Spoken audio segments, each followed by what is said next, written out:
Hello future doctors, कैसे हैं आप लोग बेटा।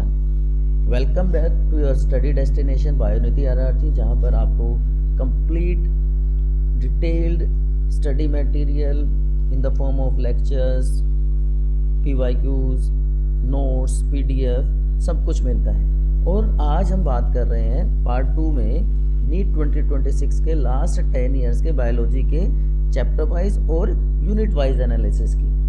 जैसा कि आपको पता है, अगर आपने चैनल को सब्सक्राइब किया है तो क्लास 11th के सारे चैप्टर्स का और सारे यूनिट्स का डिटेल्ड एनालिसिस ऑलरेडी हम पार्ट 1 में कर चुके हैं। तो अब विदाउट एनी डिले बात करते हैं क्लास 12th के सारे चैप्टर्स की, सारे यूनिट्स की। रिवर्स ऑर्डर में हम चल रहे हैं अभी। अगर हम बात करें लास्ट यूनिट की, इकोलॉजी, जहाँ पर 3 चैप्टर्स हैं, organism and population, ecosystem and biodiversity and conservation. Comparatively easy chapters हैं। चैप्टर वाइज बात करें तो 31, 19 एंड 22 क्वेश्चंस पूछे गए हैं। टोटल 72 क्वेश्चन पूछे गए हैं लास्ट 10 ईयर्स में। तो एवरेज आपकी आती है 7 क्वेश्चंस की। तो इस साल भी लगभग यही ट्रेंड रहने वाला है। 7 to 8 क्वेश्चंस आप यहाँ पे इजीली स्कोर कर सकते हैं। 28 से 32 मार्क्स आपको गेन हो जाएंगे। बहुत ईजी यूनिट है बेटा, आप एक दिन में पूरी यूनिट कंप्लीट कर सकते हैं।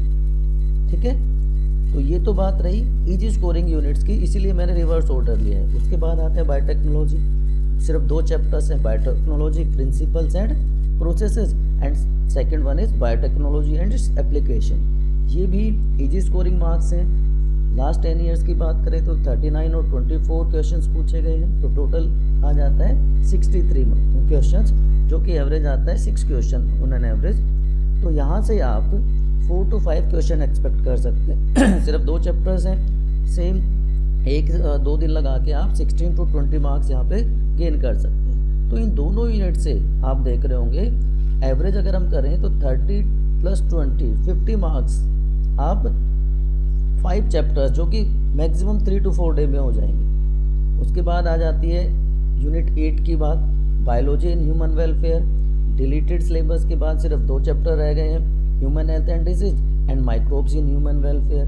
ह्यूमन हेल्थ एंड डिजीज थोड़ा सा लेंथी चैप्टर है as compare to microbes in human welfare. और अगर चैप्टर वाइज बात करें तो लास्ट 10 ईयर्स में हेल्थ एंड डिजीज से 36 क्वेश्चन, जबकि माइक्रोब से 17 क्वेश्चन पूछे गए। तो ओवरऑल वेटेज 5 to 6 क्वेश्चन यहाँ पे भी आपको इजीली स्कोरिंग मिल जाएंगे, जहाँ से 20 से 24 मार्क्स आप गेन कर पाएंगे। तो ये 3 यूनिट आपको अप्रोक्सीमेटली मैं बता रहा हूँ 20, 20 एंड 30 70 मार्क्स ईजिली आप यहाँ से गेन कर सकते हैं। जबकि 2 मेजर यूनिट्स बच गई, जेनेटिक्स एंड एवोल्यूशन। लेंथी है, डिफ़िकल्ट है, बच्चों को प्रॉब्लम होती है। 3 चैप्टर्स हैं, लेकिन उसमें से भी अगर एवोल्यूशन वाले पार्ट की बात करें तो एवोल्यूशन पार्ट कंपैरेटिवली ईजी है बाकी दोनों चैप्टर से। वेटेज बहुत हाई है इस यूनिट का।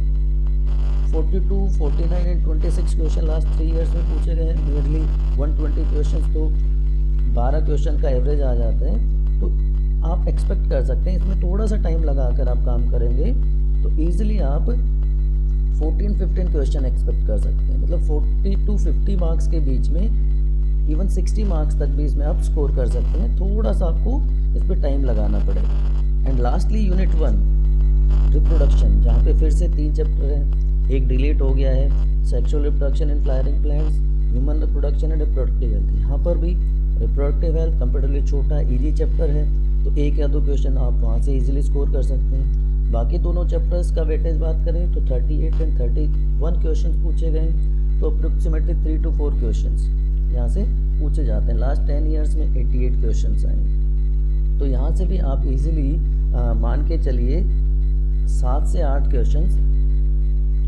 आप इजीली कर पाएंगे। तो ये ओवरऑल वेटेज है बच्चों 5 यूनिट का क्लास 12th की।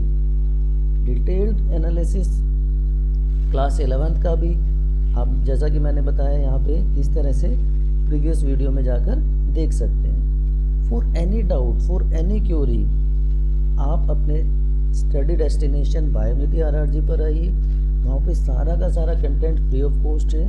और जैसा कि मैंने आपको प्रीवियस वीडियो में भी बताया था कि हम NCERT line to line test series भी लाने वाले हैं। So subscribe the channel for more details.